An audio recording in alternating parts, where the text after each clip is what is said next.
কিভাবে সম্ভব? মৃতদের এই পৃথিবীতে থাকতে নেই। তুমি তুমি চলে যাও, চলে যাও, প্লিজ চলে যাও। সবটাই কি ইলুশন, নাকি অন্য জগতের কেউ কখনো হাজির হয়ে যায় চোখের পলকে? ভূত.com উইথ রাসেল। Welcome back. আপনাদের সবাইকে স্বাগত জানাচ্ছি আমি রাসেল। আশা করছি আপনারা সবাই ভালো আছেন এবং ভালোর দলে আছেন। আমিও ভালো আছি, ভালোর দলে আছি। আপনাদের সবাইকে জানাচ্ছি পবিত্র ঈদ উল ফিতরের শুভেচ্ছা। আশা করছি ঈদ ভালো কেটেছে পরিবারের সবার সাথে, আপনজনের সাথে। ঈদের সময় আসতে যেমন ভালো লাগে, ঈদের সময় ঈদ শেষ করে ফিরতে ততটা ভালো লাগে না এবং আমাদের তখন মনটা থাকে অনেক খারাপ। এবং আমি চেষ্টা করব যে আপনাদের মনটাকে যতটা সম্ভব ভালো করে দেওয়ার। হয়তো অনেকেই হয়তো এখন আবারও কর্মস্থলে ফিরে গেছেন, অনেকে হয়তো এখনও আছেন পরিবারের সাথে। যারা আছেন তারা অনেক লাকি, আর কেউ কেউ হয়তো ঈদে আসতেই পারেননি। বিশেষ করে আমাদের যে সমস্ত প্রবাসী ভাইরা থাকেন বিভিন্ন জায়গায়, পৃথিবীর বিভিন্ন জায়গায়, তারা কিন্তু প্রত্যেক ঈদে বা হয়তো কোনো ঈদেই টাইম করে আসতে পারেন না। যাই হোক, সবার জন্য অনেক অনেক শুভকামনা, পবিত্র ঈদ উল ফিতরের শুভেচ্ছা জানিয়ে আমি শুরু করছি আমাদের আজকের ভূত.com এবং আশা করছি যে প্রত্যেকটা ঘটনায় আপনাদের অনেক বেশি ভালো লাগবে। লিখছেন, আসসালামু আলাইকুম রাসেল ভাই ও প্রিয় শ্রোতারা, আশা করি ভালো আছেন। তারপরে তিনি লিখেছেন যে দয়া করে আমার নাম ঠিকানা বলবেন না। তারপরে তিনি বলে দিয়েছেন যে কোনটা কোনটা বলা যাবে, কোনটা কোনটা বলা যাবে না। যাই হোক, আমি সব দেখতে পাচ্ছি কিন্তু আপনাদের বলতে পারছি না। তারপরে তিনি লিখছেন, ঘটনাটি অনেক বড়, তাই লেখায় কোনো ভুল ত্রুটি হলে ক্ষমা সুন্দর দৃষ্টিতে দেখবেন। এরপরে তিনি বলছেন, আমার ঘটনাটি যদি ভালো লাগে অবশ্যই রাসেল ভাই পড়ে শোনাবেন। আজকে আমি যে ঘটনাটি বলবো সেটা আমার খালাতো ভাইয়ের সাথে ঘটে যাওয়া সত্য একটি ঘটনা। আমি আমার খালাতো ভাইয়ের মতো করেই বলছি। বলছে হাসান। বাংলা একটা বাক্য আছে, সঙ্গদোষে সর্বনাশ। আমারও ঠিক তাই হয়েছে। আমার নাম হাসান, ছদ্মনাম। এখানে আমি সবই ছদ্মনাম ব্যবহার করছি। আমি আমার পরিবার ও নিজের একটু বর্ণনা দিয়ে নিই, যা পরে আপনারা সবাই বুঝতে পারবেন কেন আমি আমার পরিবার এবং আমার বর্ণনা দিয়েছিলাম। আমি খুব সাধারণ ঘরের একটি ছেলে। আমার বাবা একজন কাঠ মিস্ত্রি। আমরা দিন আনি দিন খাই। আমরা 3 ভাই বোন, আমার 2 বোন আর আমি। আমার বাবা আমাদের 3 ভাই বোনের লেখাপড়া করাতে গিয়ে হিমশিম খেত। পরিবারে আমি হচ্ছি বড় ছেলে। আমার সবেমাত্র এসএসসি এক্সাম দেয়া হয়েছে, পলিটেকনিকে ভর্তি হয়েছি। আমি ভাবছিলাম একটু একটু করে আমার স্বপ্ন পূরণ হচ্ছে। এখন আমি কিছু টিউশনি করব এবং আমি আমার বাবার পাশে দাঁড়াবো। কিছুটা হলেও বাবার উপকার হবে। সাল 2021। আমার বাড়ি থেকে আমার কলেজটি মোটামুটি ভালোই দূরে ছিল। আমার গ্রাম থেকে আমি আর আমার এক ফ্রেন্ড সজীব শুধু ওই কলেজে পড়তাম, আর অন্যরা সবাই অন্য কলেজে চলে গিয়েছিল। কলেজটি আমার বাড়ি থেকে দূরে হওয়ার কারণে আমার বাবা আমাকে পুরনো একটি সাইকেল কিনে দেন, যাতে আমার যাতায়াতের কোনো সমস্যা না হয়। প্রতিদিন আমি সেই সাইকেল চালিয়ে যেতাম। একদিন আমি সাইকেল চালিয়ে কলেজ যাচ্ছিলাম, তখন দেখি আমার বন্ধু সজীব যাচ্ছে। আমি বললাম, কিরে সজীব, কোথায় যাচ্ছিস? কলেজে। ওঠ, সাইকেলে ওঠ, একসাথে যাই 2 জন। সজীব আর আমি সাইকেল চালিয়ে যাচ্ছিলাম। তখন সজীব বলল, হাসান, তুই আর আমি তো একই ক্লাসে পড়ি, একই সাবজেক্ট নিয়ে পড়ছি, আর আমরা একই গ্রামে থাকি। তাহলে একটা কাজ করলে হয় না? আমি বললাম, কি কাজ? সজীব বলল, কাল থেকে তুই আর আমি একসঙ্গে সাইকেলে করে কলেজে যাব। আমি বললাম, তাহলে তো ভালোই হয়, পড়াশোনা নিয়ে কথা বলা যাবে, আর 2 জন গল্প করতে করতে যাওয়া আসা করা যাবে। সজীব বলল, এভাবেই কেটে গেল বেশ কিছুদিন। একদিন সজীব আমাকে বলল, হাসান, তোকে একটা গুরুত্বপূর্ণ কথা বলতে চাই। আমি বললাম, বল, কোনো সমস্যা হয়েছে? না। তাহলে কি হয়েছে? হাসান, আমি না রিয়াকে অনেক পছন্দ করি। আমি বললাম, রিয়া? কোন রিয়া? ওই যে আরিফ ভাইয়ের বোন রিয়া। আমি মাথা নিচু করে বললাম, হ্যাঁ, বুঝতে পেরেছি। আমি সজীবকে অনেক বোঝানোর চেষ্টা করেছি, কিন্তু আমি পারিনি। সজীব আমার কোনো কথাই শোনেনি। এখানে আরও একটা কথা বলে নেওয়া ভালো, রিয়াদের পরিবার খুব একটা ভালো পরিবার ছিল না। রিয়াদের পরিবারকে আমার থেকে ভালো আর কে জানবে, কারণ রিয়া ছিল আমার খুব নিকট আত্মীয়। না, এটা না হয় থাক। আমি সজীবকে এইটাও বললাম, দেখ সজীব, রিয়ার তো বয়ফ্রেন্ড আছে, আর এটা তুইও জানিস। সজীব আমার কোনো কথার দাম দিল না। যাই হোক, অনেক বোঝানোর পরেও সজীব বুঝল না। তখন আমি বললাম, তোর মন যা চায় তাই কর। এইভাবেই কেটে গেল প্রায় 1 মাস। ঘটনার মূল শুরু এখান থেকেই। সাল 2022-এর শুরুর দিক, কনকনে শীত। সেদিন ক্লাস ও কোচিং শেষ করে আমি আর সজীব বাড়ির দিকে ফিরছি। তখন মাগরিবের আজান পড়বে পড়বে ভাব। সাদা কুয়াশায় ঢাকা সারা গ্রাম। আমি আর সজীব শুধু সাইকেল চালিয়ে যাচ্ছি। এতটুকু কুয়াশা আর শীত ছিল যে রাস্তায় আমি আর সজীব ছাড়া কাউকেই দেখতে পাইনি। আমরা আমাদের বাড়ির খুব কাছাকাছি চলে এসেছিলাম। তখনই সজীব আমাকে বলল, হাসান, সাইকেল থামা। আমি সাইকেল থেকে নেমে বললাম, কি হয়েছে? আরেকটি কথা, আমরা যে জায়গায় দাঁড়িয়েছিলাম সেই জায়গার একটু বর্ণনাতেই। এই জায়গার নাম 3 রাস্তার মোড়। 3টি রাস্তা 3 দিক থেকে চলে এসে এই জায়গায় মিশে গিয়েছে। একটা গেছে আমাদের গ্রামের দিকে, আর একটা গেছে আমাদের শহরের দিকে, আর একটা গিয়েছে চাষের জমি এবং অনেক দূরে আরেকটি গ্রামের দিকে। গ্রামের নাম বিলপাড়া গ্রাম। যাই হোক, সজীব আমাকে বলল, সাইকেল যতই চাষের জমির দিকে যাচ্ছে ততই মনে হচ্ছে আমরা অন্য কোনো জগতে প্রবেশ করছি। চারপাশে শেয়ালের ডাক, ঝিঝি পোকার ডাক। যাই হোক, সজীব আমাকে বলল, সাইকেলটা তুই আমাকে দে, তুই পেছনে বস আজ। আমি কিছু না বলে পেছনে বসলাম। সাইকেল নিয়ে সজীব আমাকে নিয়ে ছুটে চলল সেই চাষের জমির দিকে। আঁকা বাঁকা মাটির রাস্তা দিয়ে সাইকেল যতই চাষের জমির দিকে যাচ্ছে ততই মনে হচ্ছে আমরা অন্য কোনো একটা জগতে প্রবেশ করছি। চারপাশে শেয়ালের ডাক, ঝিঝি পোকার ডাক, আর কনকনে শীতের মধ্যে যেন অন্য একটি জগতের দিকে এগিয়ে যাচ্ছিলাম আমরা। আমি বুঝতে পারছিলাম না সজীব আমাকে কোথায় নিয়ে যাচ্ছে। অনেকক্ষণ সাইকেল চালানোর পর আমরা একটি গ্রামে প্রবেশ করলাম। আমি সজীবকে জিজ্ঞেস করলাম, কিরে, কোথায় আসলাম? সজীব আমাকে বলল, বিলপাড়া গ্রামে এসেছি। বিলপাড়া গ্রামে তোর কি কাজ? দেখতেই পাবি। সজীব সাইকেল নিয়ে একটা বাড়ির সামনে গিয়ে দাঁড়ালো। সজীব আমাকে বলল, সাইকেল থেকে নাম, আমরা ওই বাড়িতে যাব। আমরা সাইকেল রেখে বাড়ির ভেতরে প্রবেশ করি। বাড়ির ভেতরটি দেখে আমার গা শিউরে উঠল।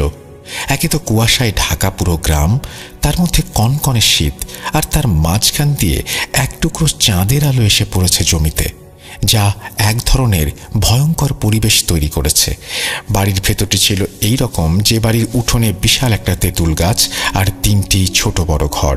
চাঁদের আলো আর মোবাইলের আলোতে আমি যা দেখতে পাই তা হলো, তেঁতুল গাছটি দেখে আমি কিছুটা ভয় পেয়ে যাই, কারণ এই গাছটি আর 4টি গাছের মতো স্বাভাবিক নয়।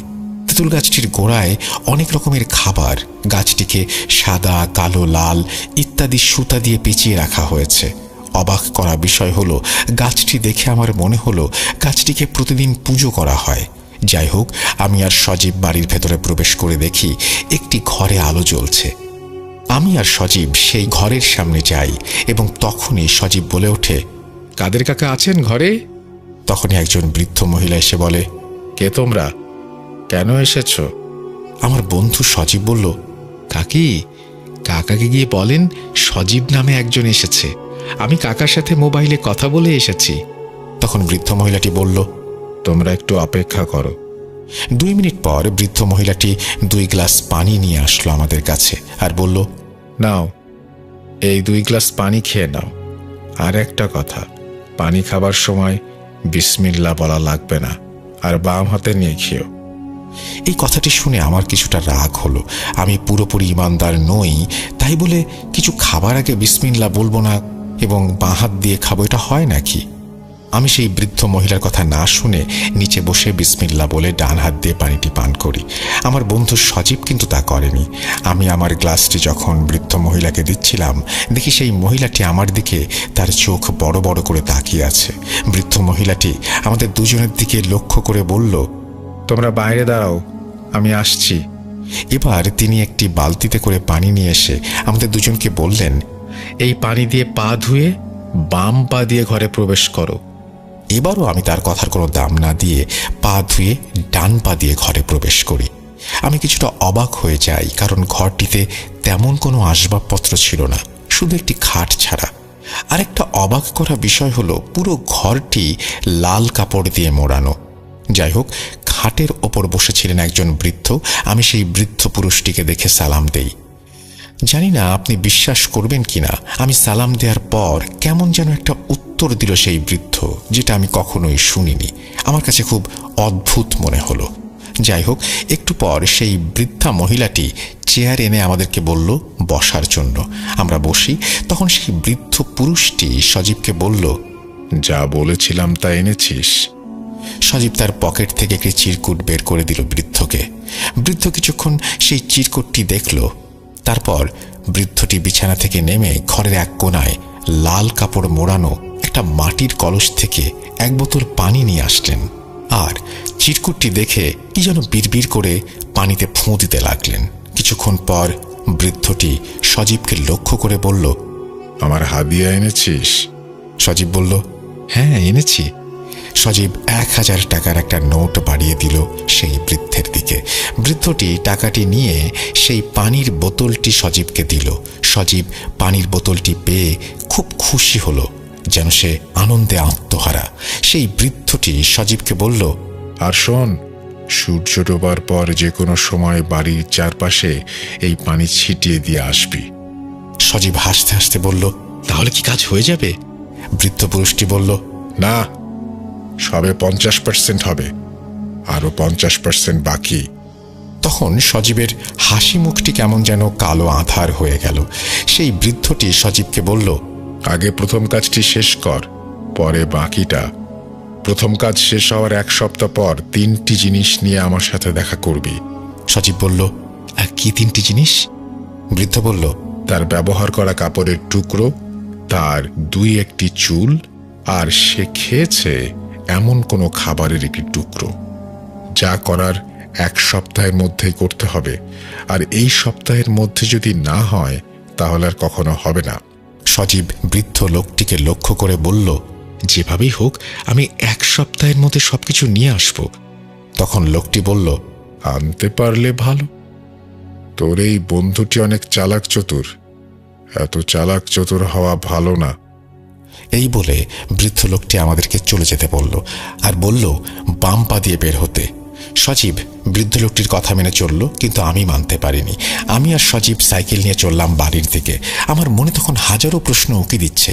কৌতূহল বশত আমি সজীবকে কিছু প্রশ্ন করলাম, কিরে সজীব, এই বৃদ্ধ কি কোনো কবিরাজ বা ওঝা? আর সবকিছুতেই বাম হাত বাম পা এসব ব্যবহার করার কথা বলছে কেন? এ কেমন মানুষ রে ভাই? আর এই বৃদ্ধের সাথে তোর কি কাজ? সজীব একটু হাসি দিয়ে আমাকে বলল, বন্ধু একটু থাম, আমি জানি তোর মনে অনেক প্রশ্ন, আমি তোকে সব বলবো। আমার বেস্ট ফ্রেন্ড বলে কথা। শোন, আমার পরিবারের বিপদ, তাই বাবা আমাকে এখানে পাঠিয়েছেন। এই কথা তুই কাউকে বলবি না, কি তোর বাবাকে কি তোর মাকেও না। আচ্ছা ঠিক আছে, কিন্তু বৃদ্ধ লোকটি যে তোর কাছে চুল, কাপড়, খাবারের টুকরো চাইলো, এগুলো কি জন্য? সজীব তোতলাতে তোতলাতে বলল, এইগুলো এমনি, আমি এত কিছু জানি না। আমি আর সজীবকে আর কিছু বলিনি। তখনও আমার মনে অনেক প্রশ্ন উকি দিচ্ছিল। যাই হোক, আমাদের বাড়ির সামনে আমরা চলে এসেছি। সজীব আমাকে সাইকেল দিয়ে আমাকে বলল, বন্ধু কাউকে কিছু বলিস না। আমি বললাম, আরে সমস্যা নেই, আমি কাউকে কিছু বলবো না। সেই বলে সজীব তার বাড়ির দিকে চলে গেল, আর আমি আমার বাড়ির দিকে চলে আসলাম। এভাবেই কেটে গেল প্রায় 6 থেকে 7 দিন। সেদিন ছিল শনিবার। আমি আর সজীব ক্লাসের কোচিং শেষ করে বাড়ি ফিরছিলাম। সজীব বলল, হাসান আজকে একটু বিলপাড়া যাওয়া লাগবে। আমি বললাম, আমি যাব না। সজীব নাছোড়বান্দা, আমাকে না নিয়ে সে যাবে না, অনেক কাকুতি মিনতি করলো। তারপর আমি রাজি হই সেখানে যাবার জন্য, কিন্তু আমি সজীবকে একটা শর্ত দিই যে আমি বাড়ির ভেতরে প্রবেশ করব না। সজীব বলল, আচ্ছা ঠিক আছে। সজীব আর আমি সাইকেল নিয়ে ছুটলাম সেই বিলপাড়া গ্রামের উদ্দেশ্যে। চারপাশে শুধু চাষের জমি আর চাষের জমি। চাষের জমির মাঝখান দিয়ে ছোট্ট একটা রাস্তা, সেই রাস্তা দিয়ে ছুটে চলেছে আমাদের সাইকেলটি। অনেকক্ষণ সাইকেল চালানোর পর আমরা গিয়ে পৌঁছালাম বিলপাড়া গ্রামের ওই বাড়িতে। বাড়ির সামনে আসার পর আমি সজীবকে বললাম, তুই বাড়ির ভেতরে যা, আমি তোর জন্য বাইরে অপেক্ষা করছি। সজীব বলল, আচ্ছা ঠিক আছে, বলে বাড়ির ভেতরে প্রবেশ করলো। সজীব বাড়ির ভেতরে প্রবেশ করার পর আমি ভালো করে চারদিকটা দেখছিলাম। শ্রোতারা বিশ্বাস করবেন কিনা জানি না, এই আধুনিক যুগেও এই বাড়িটিতে কোনো আধুনিকতার বিন্দুমাত্র ছোঁয়া নেই, যেমন বিদ্যুৎ, টেলিভিশন ইত্যাদি। আরও অবাক করা বিষয় হলো, ছোট বড় ঘর আছে 3টি, তবে আমার চোখে মানুষ পড়েছে মাত্র 2 জন। বৃদ্ধ ও বৃদ্ধা ছাড়া আমি কাউকে এখানে থাকতে দেখিনি। আর এই বাড়ির আশেপাশে কোনো বাড়িও ছিল না। এই বাড়িটি গ্রামের সর্বশেষ বাড়ি, তারপর শুধু বিল আর বিল। আমি বিলের দিকে তাকিয়ে শুধু ভাবছিলাম, কি করে এখানে 2 জন মানুষ, তাও আবার বৃদ্ধ বৃদ্ধা, থাকতে পারেন। আমার মনে মনে অনেক খারাপ লাগছিল। তখনই হঠাৎ করে আমার কাঁধে কেউ যেন হাত রাখলো। আমি কিছুটা চমকে যাই, পেছনে তাকিয়ে দেখি আমার বন্ধু সজীব। সজীব আমাকে বলল, চল, তোকে ভেতরে ডাকছে। আমি বললাম, আমি ভেতরে যাব না, তোকে আগেই বলেছি, আর ওদের নিয়ম কানুন আমার ভালো লাগে না। তখন সজীব আমাকে বলল, বন্ধু, আমরা তো আর এখানে আসবো না, আজকেই শেষ। তুই আমার বেস্ট ফ্রেন্ড, আমার আর আমার পরিবারের জন্য আরেকটু কষ্ট কর। আমি আর না করতে পারলাম না। আমি সজীবের সাথে বাড়ির ভেতরে প্রবেশ করি। প্রথম দিন আমি আর সজীব যেই ঘরে গিয়েছিলাম, আজকে আর আমাদেরকে সেই ঘরে নেয়নি। বৃদ্ধ মহিলাটি সজীবকে আর আমাকে বলল, আমার সাথে চল। মহিলাটি আমাদেরকে নিয়ে তেঁতুল গাছের গোড়ায় বড় একটি ঘরে নিয়ে যায়। যেই না আমি আর সজীব ঘরের ভেতরে প্রবেশ করেছি, তখনই বৃদ্ধ মহিলাটি একটু রাগান্বিত হয়ে আমাকে বলল, দাঁড়া, এত তারা কিসের? তোদের আগে পানি পান করাই, তারপর পা ধুয়ে ঘরে প্রবেশ করবি। এবার আমি একটু রাগান্বিত হয়ে বললাম, আমি বিসমিল্লা না বলে কিছু খেতে পারবো না, আর বাম পা বা বাম হাতও ব্যবহার করতে পারবো না। তখন আমার বন্ধু সজীব আমাকে শান্ত হওয়ার জন্য বলল। যাই হোক, আমরা ঘরে প্রবেশ করি। ঘরে প্রবেশ করে দেখি পুরো ঘর আগরবাতির ঘ্রাণে মোমো করছে, আর ঘরের চারপাশে হরেক রকমের মোমবাতি জ্বলছে। আর ঘরের এক পাশে একটি আসন করে চোখ বন্ধ করে বসে আছেন সেই বৃদ্ধ লোকটি আমাদের অস্তিত্ব বুঝতে পেরে সজীবকে উদ্দেশ্য করে বলল, কিরে, তোকে যা আনতে বলেছিলাম এনেছিস? উত্তরে সজীব বলল, হ্যাঁ, আনতে পেরেছি। তখন বৃদ্ধ লোকটি বলল, কই দে দে, দেখি কি এনেছিস। সজীব বৃদ্ধ লোকটির দিকে লাল একটি কাপড়ের ব্যাগ এগিয়ে দেয়। তারপর বৃদ্ধ লোকটি ব্যাগ থেকে এক এক করে 3টি জিনিস বের করে, কিছু চুল, একটি ছোট কাপড়ের টুকরো, অর্ধেক খাওয়া একটি চিকেন ফ্রাই। আর এই 3টি জিনিস দেখে বৃদ্ধ লোকটি একটা চিৎকার দিয়ে উঠল, আরে, এই 3টি জিনিসকে একটি মাটির পাত্রে রাখতে বলেছে কে? শোন, আমি একটা কাজ শেষ করে আসছি, আর একটা কথা, ঘরের বাইরে যাই হয়ে যাক না কেন, তোরা কেউ ঘর থেকে বের হবি না। এই বলে বৃদ্ধ মহিলাটি ও বৃদ্ধ পুরুষটি সজীবের দেয়া জিনিসগুলো নিয়ে বাইরে চলে যায়, আর ঘরের দরজাটি ভালো করে বন্ধ করে দিয়ে যায়। ও, আরেকটি কথা বলতে ভুলে গিয়েছিলাম। বৃদ্ধ লোকটি সজীবকে বলেছে, আমি তোকে পানি পড়া দেওয়ার 1 দিন পর তুই পানি ছিটিয়ে দিয়েছিলি, তাই না? সজীব বলল, হ্যাঁ। তখন বৃদ্ধ লোকটি চিৎকার করে বলল, আমার প্রভু অজিরের কাছে আর কোনো কিছুই অসম্ভব না। অজিরের দয়ায় তোর একটি কাজ হয়েছে, আশা করছি এটাও হয়ে যাবে। যাই হোক, তারা 2 জন চলে যাওয়ার পর আমি সজীবকে জিজ্ঞাসা করলাম, কিরে সজীব, কি হচ্ছে এসব? আর কি সব কুফরি কথাবার্তা বলছে? সজীব আমার কথার কোনো উত্তর দিল না। আর তখনই হঠাৎ বাইরে তুমুল ঝড় বৃষ্টি শুরু হলো। আমি আর সজীব কিছুটা ভয় পেয়ে যাই। আমি সজীবকে বলতে লাগলাম, কিরে, এই শীতের দিনে আবার ঝড় শুরু হলো কিসের? তখন আমি দেখি সজীব ভয় পেয়ে ভীতুর মতো একটি চেয়ারে বসে আছে। আমি বাইরে কি হচ্ছে দেখার চেষ্টা করি, কিন্তু কিচ্ছু দেখতে পাইনি। বাইরে এতটাই ঝড় হচ্ছিল যে মনে হচ্ছে এক নিমিষেই সব শেষ করে দেবে। তখনই বাতাসের তীব্র গতিতে দরজাটি খুলে যায়, আর তারপর দেখি ঘরের বাইরে তেঁতুল গাছটি যেন এখনই ভেঙে পড়বে। আর সেই তেঁতুল গাছটির গোড়ায় বসে বৃদ্ধ পুরুষ ও মহিলাটি কোনো একটি অবয়বকে পুজো করছে, আর তাদের পুজোকে লক্ষ্য করে বেশ কিছু কালো অবয়ব তাদের চারপাশে ঘোরাঘুরি করছে। এই দেখে আমি ভয়ে সজীবের কাছে যাই আর রাগান্বিত হয়ে বলি, তুই এই কোথায় নিয়ে আসলি আমাকে? সজীব ভয়ে কিছু বলতে পারছিল না। এভাবে ঝড় চলল 15 থেকে 20 মিনিটের মতো। কিছুক্ষণ পর আমাদের মনে হলো ঝড় থেমে গেছে। তার কিছুক্ষণ পর আমরা দেখি আমাদের দরজাটি খুলেছে। ঘরে প্রবেশ করলো সেই বৃদ্ধ আর বৃদ্ধা। তারা আমাদের 2 জনকে দেখে বলল, বিশেষ করে আমাকে লক্ষ্য করে বলল, কিরে, ভয় পেয়েছিস? এই বলে বৃদ্ধ লোকটি একটু হাসলো। বৃদ্ধ লোকটি হাসতে হাসতে তার আসনে গিয়ে বসলো আর বলল, সজীব, তোর কাজ হয়ে গেছে। তারপর সেই বৃদ্ধ লোকটি সজীবের দিকে 2টি তাবিজ এগিয়ে দিয়ে বলল, শোন, এই তাবিজগুলো পড়ার নিয়ম, প্রথমে তোকে কাপড় চোপড় সবকিছু ছেড়ে 2টি তাবিজ 2 জায়গায় পড়তে হবে, একটি বাম হাতে আর একটি তোর কোমরে। আর দ্বিতীয় নিয়ম হলো সে রাতে কোনো কাপড় চোপড় ইউজ করা যাবে না। কি পারবি? সজীব বলল, আমি সব করতে পারবো। আমি বললাম, কিরে সজীব, তুই পাগল হয়ে গেলি নাকি? সজীব আমাকে ধমকের সুরে বলল, তুই চুপ থাক। সজীবের কাছে আমি এরকম ব্যবহার আশা করিনি। যাই হোক, আমি আর সজীব তাদের কাছ থেকে বিদায় নিয়ে চলে আসব, তখনই সেই বৃদ্ধ লোকটি বলে উঠল, বাম পা দিয়ে বের হ। আর শোন, তাবিজ 2টো বাঁধার আগে তেঁতুল গাছের গোড়া থেকে 2টি সুতো নিয়ে যা, একটি লাল আর একটি কালো।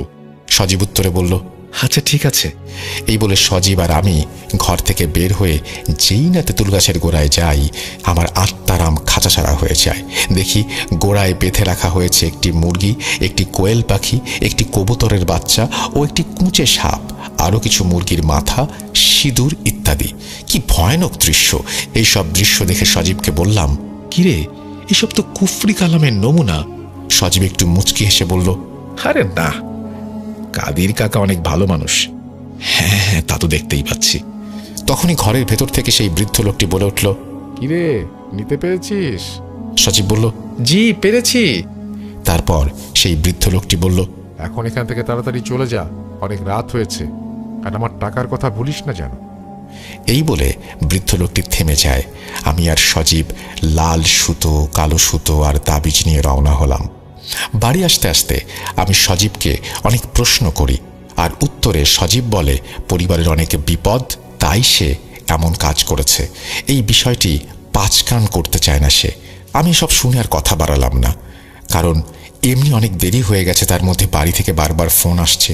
যথারীতি আমরা বাড়ি চলে আসি। এভাবে কেটে গেল 1 সপ্তাহ। একদিন আমি আর সজীব কলেজের মাঠে বসে আছি। হঠাৎ আমাদের সামনে আসলো রিয়া। সজীব রিয়াকে অনেক পছন্দ করে, কিন্তু রিয়া পছন্দ করত আরেকজন ছেলেকে, আর সজীবকে সে দেখতে পারত না। আমি সজীবের সাথে চলি বলে রিয়া মাঝে মাঝে আমাকে কথা শোনাতো। যাই হোক, রিয়াকে দেখে সজীব তো অবাক। রিয়া মাঝে মাঝেই আমার কাছ থেকে কিছু নোটবুক নিত। আমি মনে করলাম হয়তো সে নোটবুকের জন্য এসেছে। আমি যেই না রিয়াকে জিজ্ঞেস করব, রিয়া কিছু লাগবে, তখনই রিয়া বলল, সজীব, তোমার সাথে আমার কথা আছে, চলো আমার সাথে। সজীব আর রিয়া চলে যাচ্ছিল। তখন সজীব ঘাড় ঘুরিয়ে আমার দিকে তাকিয়ে একটু হাসি দিল।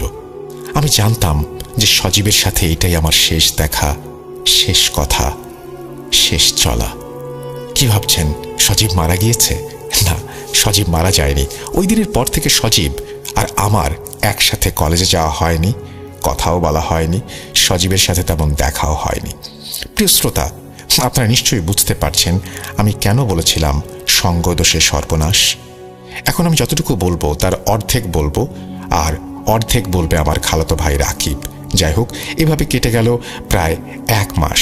সজীবের সাথে আমার কথা হয়নি, আমিও নিজে সজীবের সাথে কখনো দেখা করতে যাইনি। একদিন আমি কলেজের মাঠে বসে আছি আর ভাবছি, সজীব তো আমার বেস্ট ফ্রেন্ড ছিল। আমার বিপদে সে আসতো, আমি তার বিপদে যেতাম। আজ এমন কি হলো যে সজীব আমার সাথে আর কথা বলে না? তখনই আমার এক ক্লাসমেট আমাকে এসে বলল, হাসান, কিছু শুনেছিস? আমি বললাম, কি শুনবো, কি হয়েছে? তখন আমার ক্লাসমেট বলল, সজীবের সাথে রিয়ার তো ভালো একটা সম্পর্ক গড়ে উঠেছে। আমি একটু মুচকি এসে বললাম, মানুষের মন কখন যে কোন দিকে যায়। যাই হোক, আমি ক্লাস ও কোচিং শেষ করে বাড়ি ফিরছিলাম। যদি ভুল না করে থাকি, সেদিন ছিল শনিবার, 15/3/2022। আমি যখন আমাদের বাড়ির 3 রাস্তার মোড়ের খুব কাছাকাছি, তখনই দেখি কেউ একজন আমাকে ইশারা করে সাইকেল থামানোর জন্য বলছে। আমি 3 রাস্তার মোড়ে সাইকেলটা দাঁড় করাই, আর সেই বিলপাড়া গ্রামের বৃদ্ধ লোকটি, সেই লোকটিকে দেখে আমি সালাম দিই, কিন্তু তিনি আমার সালামের কোনো উত্তর না দিয়ে আমাকে বললেন, টাকা কোথায়? এই পর্যন্ত আমার টাকা কেউ মেরে দিতে পারেনি, তুইও পারবি না। তোর প্রতি আমার একটু মায়া হলো বলে আমি নিজেই তোর কাছে আসলাম। আর আমি কখনো কারো কাছ থেকে চেয়ে কোনো কিছু নেই না। টাকাগুলো দে, আমি চলে যাই। বৃদ্ধ লোকটির সব পাগলামি কথাবার্তা শুনে আমি কিছুটা রাগান্বিত হয়ে যাই আর বলি, কি আজে বাজে কথা বলছেন? আমি কেন আপনাকে টাকা দেব? আর আপনি আমাকে কেন এসব বলছেন?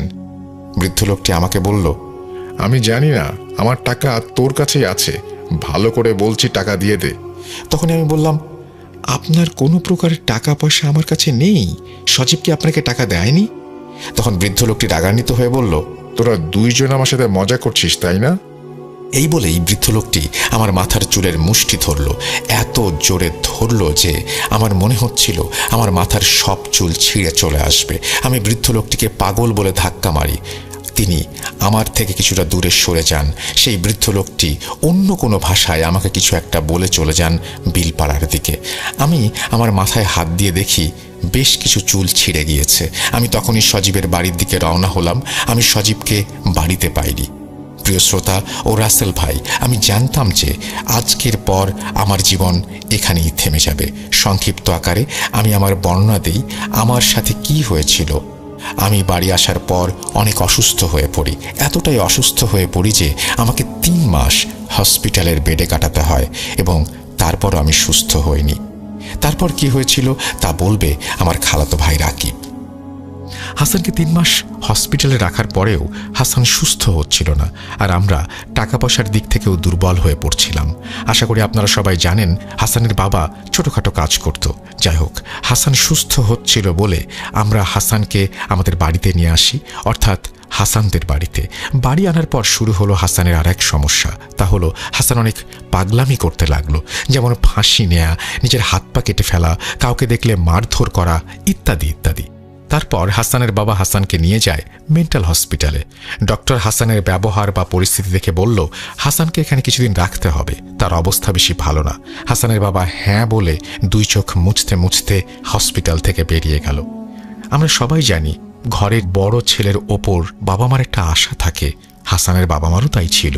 যাই হোক, মানসিক হাসপাতালে 1 সপ্তাহ 2 সপ্তাহ করতে করতে কেটে যায় 3 মাস। তাও হাসান সুস্থ হচ্ছিল না। হাসানের চিকিৎসা করতে গিয়ে হাসানের বাবা তাদের ভিটে বিক্রি করে দেয়। তবুও হাল ছাড়েনি। একসময় মানসিক হাসপাতাল থেকে হাসানকে বাড়িতে পাঠিয়ে দেওয়া হয়, কারণ হাসানের অবস্থা খুবই খারাপের দিকে যাচ্ছিল। হাসান খাবার খেত না। আর একটি কষ্টদায়ক কথা হলো হাসান পঙ্গু হয়ে যায়। ডাক্তার বলেন হাসানের রক্তশূন্যতার কারণে হাত পায়ের রগ শুকিয়ে যাওয়ার কারণে সে পঙ্গু হয়ে গিয়েছে। আরেকটি কথা বলতে ভুলে গিয়েছিলাম, হাসানকে অনেক হুজুর কবিরাজও দেখানো হয়েছে। কেউ কিছু বলতে পারল না, হাসানের সমাধান দিতে পারল না। হাসানকে মানসিক হাসপাতাল থেকে পাঠিয়ে দেওয়ার পর সে বিছানায় শুয়ে শুধুমাত্র মৃত্যুর দিন গুনছে। আমরা আমাদের সামর্থ্য মতো যতটুকু পেরেছি তা করেছি, কিন্তু আমরা একটা সময় আর পারিনি। আমরা হাসানের আশা ছেড়ে দেই। তখনই আমরা আশার আলো দেখতে পাই। বাংলায় একটি কথা আছে, রাখে আল্লাহ মারেকে। হঠাৎ আমাদের গ্রামে বাংলাদেশের নাম করা এক হুজুর আসেন ওয়াজ মাহফিলে। গ্রামের অনেকেই বলাবলি করছিল এই হুজুর নাকি অনেক বড় মাপের আলেম, তিনি অনেক কিছুর সমাধান করতে পারেন। এই কথা শুনে আমি আর হাসানের বাবা চলে যাই সেই হুজুরের কাছে। হুজুরের মাহফিল শেষ হলে আমরা হুজুরের সাথে কথা বলি। হুজুর বলেন, আমি তো এখন যেতে পারবো না, আমার আরেক জায়গায় ওয়াজ মাহফিলে যেতে হবে। গ্রামের মানুষ ও আমাদের কাকুতি মিনতি দেখে হুজুর হাসানকে এক নজর দেখতে আসেন। হুজুর বাড়ির ভেতরে প্রবেশ করেই বললেন, এই বাড়িতে একটা আড্ডাখানা হয়ে গিয়েছে, কিভাবে আছেন এই বাড়িতে? এই বলে হুজুর হাসানের ঘরে প্রবেশ করে। হুজুর হাসানকে দেখেই আল্লাহু আকবার বলে চিৎকার দিয়ে ওঠেন। বলেন, এই ছেলে এখনো জীবিত আছে কিভাবে তা আল্লাহই ভালো জানেন। হাসানের বাবা জিজ্ঞেস করেন, হুজুর কি হয়েছে আমার ছেলের? হুজুর যা বলেন তা শোনার জন্য হয়তো হাসানের বাবা মা কেউই প্রস্তুত ছিলেন না। হুজুর বলেন, তার উপর অনেক খারাপ ধরনের কালো জাদু করা হয়েছে। কালো জাদুর কিছু ভাগ আছে। হাসানের ওপর করা হয়েছে খুব নিকৃষ্ট এবং নাপাকি জিনের সর্দার দ্বারা করানো কোনো জাদু। আমি এখানে ওর কোনো চিকিৎসা করতে পারবো না। হুজুর বলছেন হাসানকে শুক্রবার সকালে আমার মাদ্রাসায় নিয়ে আসবেন। হুজুরের কথা মতো আমরা শুক্রবার সকালে হুজুরের মাদ্রাসায় চলে যাই হাসানকে নিয়ে। হুজুর হাসানকে দেখে বললেন, সে বসতে পারবে না, তাই তাকে এখানে শুইয়ে দিন। তারপর হুজুর হাসানের চারপাশে একটা গোল বৃত্ত এঁকে দিলেন। তারপর ছোট বড় মোট 15 জন হুজুর নিয়ে শুরু হলো হাসানের রুকাইয়া। আমরা তখন বাইরে দাঁড়িয়েছিলাম। আমরা অনেক কিছুর আওয়াজ শুনতে পাই এবং অনেক কিছুর ধস্তাধস্তির শব্দ শুনতে পাই। যাই হোক, রুকাইয়া চলে প্রায় 1 ঘন্টা। কিছুক্ষণ পর হুজুর ঘর থেকে বেরিয়ে আসেন আর আমাদেরকে যা বলেন তা শোনার জন্য আমরা মোটেও প্রস্তুত ছিলাম না। বলছেন, আমি তো আগেই বলেছিলাম হাসানকে কালো জাদু করা হয়েছে, আর হাসানের উপর যে কালো জাদু করা হয়েছে তা সাধারণ কেউ করতে পারবে না, কারণ এই জিনকে পেতে হলে মানুষ কুরবান করতে হয়। আর হাসানকে যেই কবিরাজ কালো জাদু করেছে সে তার তিনজন ছেলে মেয়েকে কোরবান করেছে সেই জিনকে পাওয়ার জন্য। আর এই জিনের আছে অলৌকিক অনেক ক্ষমতা, যা অন্য কোনো জিন কখনো করতে পারে না। অন্য জিনের সেই ক্ষমতা থাকে না। আর এই জিন হচ্ছে সর্দার জিন। আর জিনও বারবার ফিরে আসছিল, কারণ কবিরাজের জিনগুলো ছিল নাপাক এবং পোশাকবিহীন। আপনারা জানেন কি কেন হাসানকে কালো জাদু করা হয়েছে? হাসান আর হাসানের এক বন্ধু একটি মেয়ের ওপর কালো জাদু করার জন্য যে কবিরাজের কাছে গিয়েছিল, কবিরাজ কিছু টাকার জন্য সেই কালো জাদুটি উল্টে হাসানের ওপর করে। হাসান আর তার বন্ধু কবিরাজকে বলেন, যদি আপনি জাদুর কাজ করে দেন, আমি সেই মেয়েকে পাই, তাহলে আপনাকে আমি সব টাকা, অর্থাৎ আমার সব টাকা দিয়ে দেব, এবং কাজ না হলে কোনো টাকা পয়সা আমি দেব না। কবিরাজের কালো জাদু কাজ করে, কিন্তু কবিরাজকে কোনো টাকা পয়সা দেয় না। কবিরাজ অনেক দিন হাসানের বন্ধুর কাছে গিয়েছিল, কিন্তু সে টাকা দেয়নি। আর সে বলে, আমি টাকা অনেক আগে হাসানকে দিয়েছি, আপনি তার কাছ থেকে নিয়ে নেন। তারপর থেকে কবিরাজ হাসানকে খুঁজতে থাকে, আর একদিন হাসানের সাথে দেখা হয়ে যায়। সেই কবিরাজ হাসানকে তার টাকা দেওয়ার জন্য চাপ প্রয়োগ করে। হাসান তো কিছুই বুঝতে পারে না। সেইখান থেকেই হুজুরের ক্ষোভ, এবং তার থেকেই হাসানের প্রতি এই নিকৃষ্ট প্রতিশোধ, এবং হাসান পড়ে যায় বিপদে। হায় রে মানুষ! এই বলে হুজুর থামেন। ঘটনাটি অনেক বড় হয়ে গিয়েছে, তার জন্য আমাকে মাফ করবেন। আসলে স্বপ্ন অনেক ছোট হয়, কিন্তু বাস্তব অনেক বড়। হাসান এখন মোটামুটি সুস্থ, তবে সে আর কোনোদিন দাঁড়াতে পারবে না। আশা করি আপনারা সবাই বুঝতে পেরেছেন আমি প্রথমে কেন বলেছিলাম সঙ্গদোষে সর্বনাশ। সজীব ও রিয়ার কয়েক মাস হলো বিয়ে হয়েছে, তাদের জন্য সবাই দোয়া করবেন। আমি জানি সজীব আমার জীবন নষ্ট করে দিয়েছে। আবারও হাসান বলছেন এই কথাগুলো। আমি আল্লাহর কাছে তার বিচার চাই, আর আমার জন্য দোয়া করবেন। অনেকেই হয়তো বলবেন, সজীবের বিরুদ্ধে পদক্ষেপ কেন নেয়নি? আসলে তার পরিবার ছিল এলাকার মাথা, আর আমরা চাইলেও কিচ্ছু করতে পারবো না। আরেকটা কথা বলে আমি শেষ করব, তা হলো, না জেনে না বুঝে কোনো বন্ধু বান্ধবের সাথে যোগ দেবেন না। সেই বৃদ্ধ কবিরাজের বিষয়ে আমরা অনেক কিছু জেনেছি, ইনশাল্লাহ অন্য একদিন বলবো।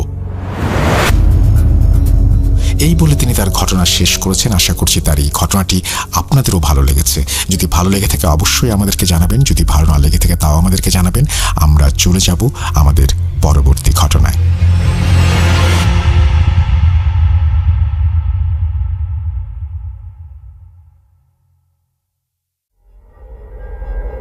Spirit, be here with me.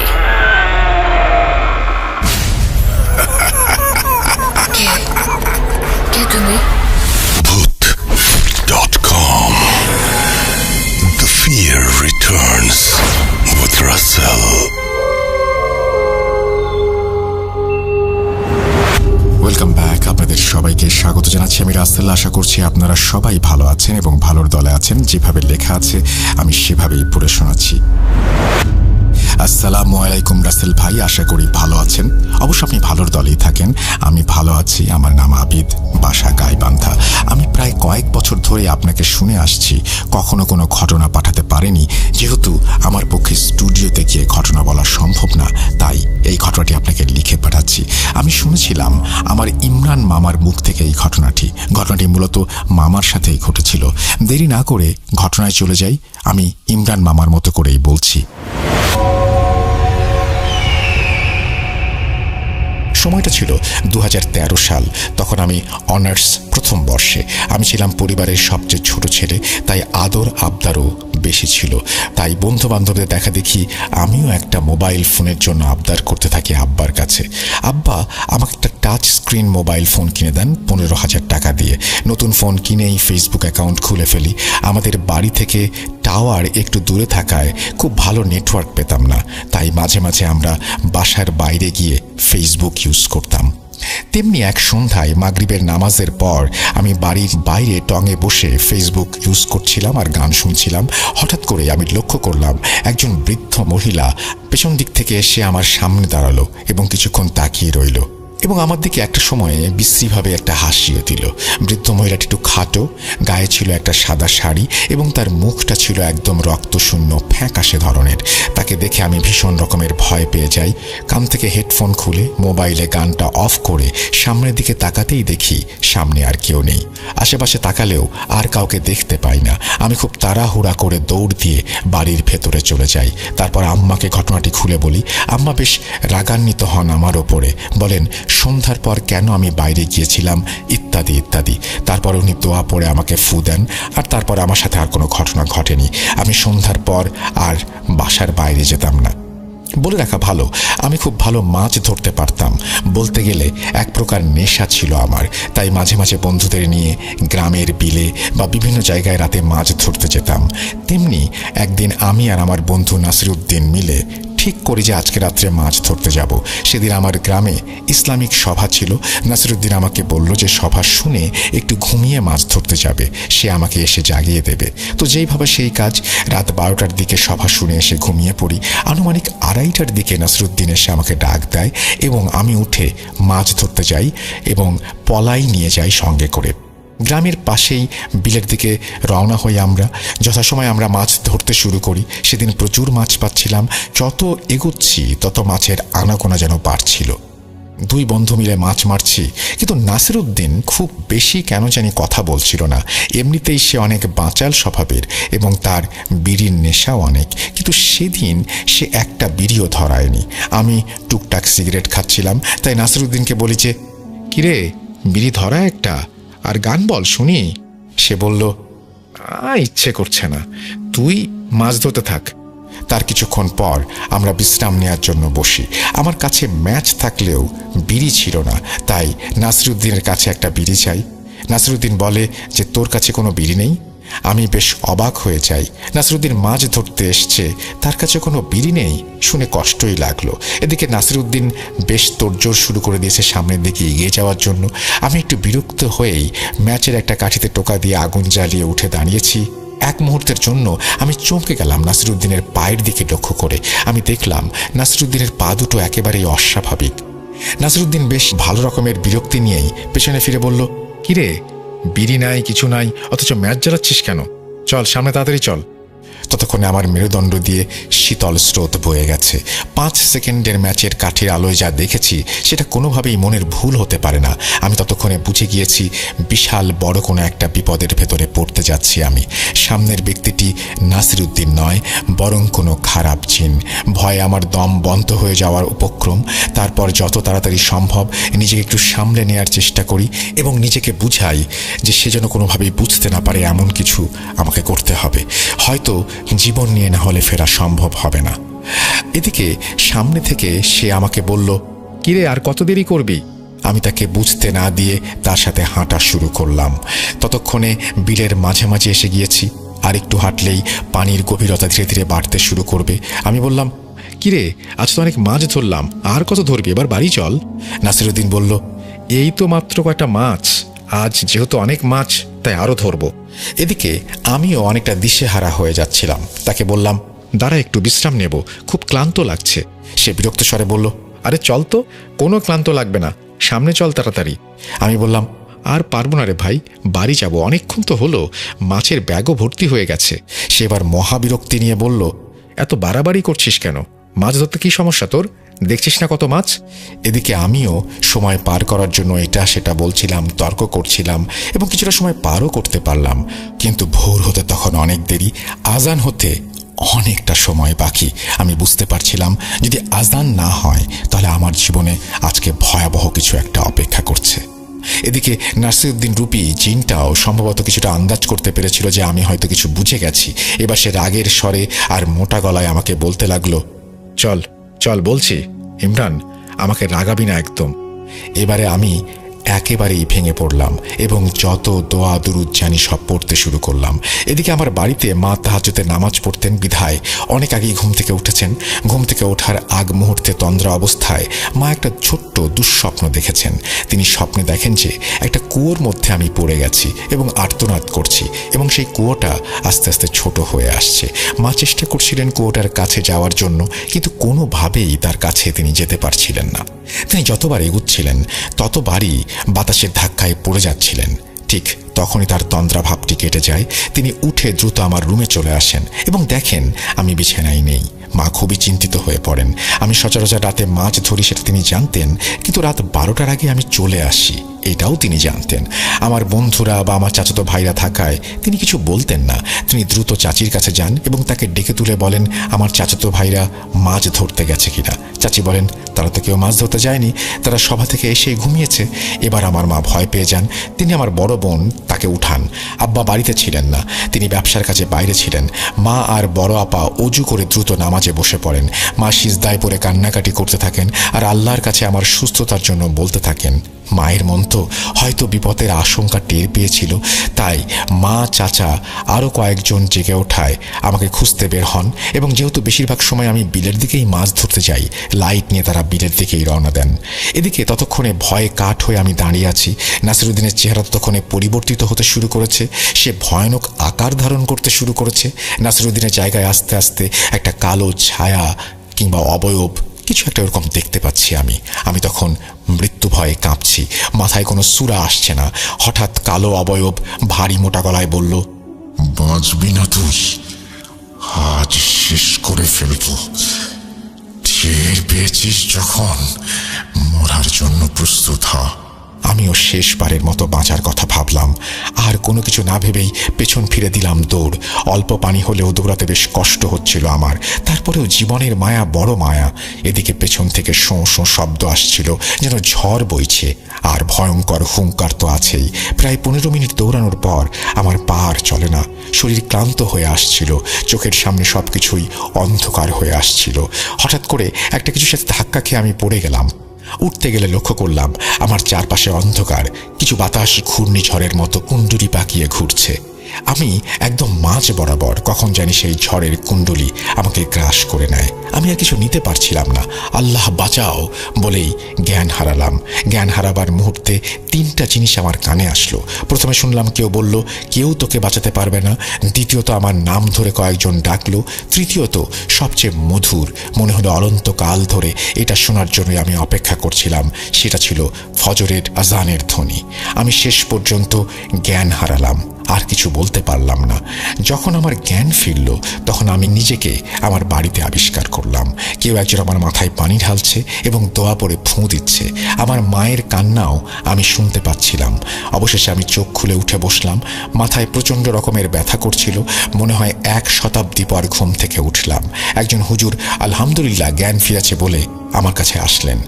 আব্বা বললেন, কি হয়েছে রে ইমরান, বিলের মাঝে জ্ঞান হারিয়ে পড়েছিলি কেন, আর একা একাই মাছ ধরতে গিয়েছিলি? তারপর সবকিছু খুলে বললাম। নাসিরুদ্দিন সেখানে ছিল। এসব শুনে সে অবাক হয়ে যায়। আমি বললাম, সভা থেকে এসে আমি ঘুমিয়ে পড়ি। নাসিরুদ্দিন বলে, আমিও ঘুমিয়ে পড়ি, কিন্তু আমি আর উঠতে পারিনি, তাই তোকেও আর ডাকতে পারিনি। আমার রূপ নিয়ে তোর কাছে অন্য কেউ গিয়েছে। আব্বা আর কাউকে কোনো কথা বলতে দিলেন না, সবাইকে চলে যেতে বললেন, আমাকে বিশ্রাম করতে বললেন। পরের দিন আব্বা আমাকে এলাকার বড় এক হুজুরের কাছে নিয়ে গেলেন। সব শুনে তিনি আমাকে বিকালে আসতে বললেন। বিকালে তার কাছে গেলে তার কথা শুনে আমার মাথায় আকাশ ভেঙে পড়ে। হুজুর বলেন যে ইমরানের ওপর কালো জাদু করা হয়েছে, সে যে বেঁচে গেছে এটাই অনেক বড় ব্যাপার। হয়তো সেদিন রাতেই তাকে মেরে ফেলতো, কিন্তু জিনটা তাকে মারতে পারেনি। সেই সময় ফজরের আজানটা হয়েছিল, তোমরাও বিলে পৌঁছে গিয়েছিলে। তবে এই জিন অনেক শক্তিশালী আর রাগী, সে তোমাদের সাথে খারাপ কিছু করবে। তারপর আব্বাকে বললেন, এর চাইতে আর কিছু আমার পক্ষে বলা সম্ভব না, তাবিজ দিচ্ছি কোনো ক্ষতির হাত থেকে তাকে বাঁচাবে। এই বলে ইমরান ভাই গল্প থামালেন এবং আমাকে বললেন আরও অনেক কিছু তার জীবনে ঘটেছে, সেগুলো অন্য কোনো দিন বলবেন। ঘটনাটি পাঠিয়েছেন আবিদ হাসান গাইবান্ধা থেকে। আপনাকে অসংখ্য ধন্যবাদ চমৎকার এই ঘটনাটি পাঠানোর জন্য।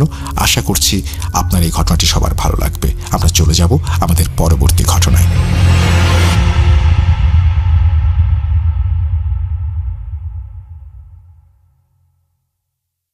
Welcome back. আপনাদের সবাইকে অনেক অনেক ধন্যবাদ এতক্ষণ পর্যন্ত আমাদের সাথে থাকার জন্য। অনেক অনেক শুভকামনা রইল। সব সময় এই ইউটিউব চ্যানেলটি সম্পর্কে আপডেট পেতে আমাদের ইউটিউব চ্যানেলটিকে সাবস্ক্রাইব করুন। আশা করছি আমরা একসাথে অনেকটা পথ হাঁটব। আজকের মতো এখানেই বিদায় নিচ্ছি। সবাই ভালো থাকুন, সুস্থ থাকুন, মোস্ট ইম্পর্ট্যান্টলি ভূত.com-এর সাথে থাকুন। আল্লাহ হাফেজ।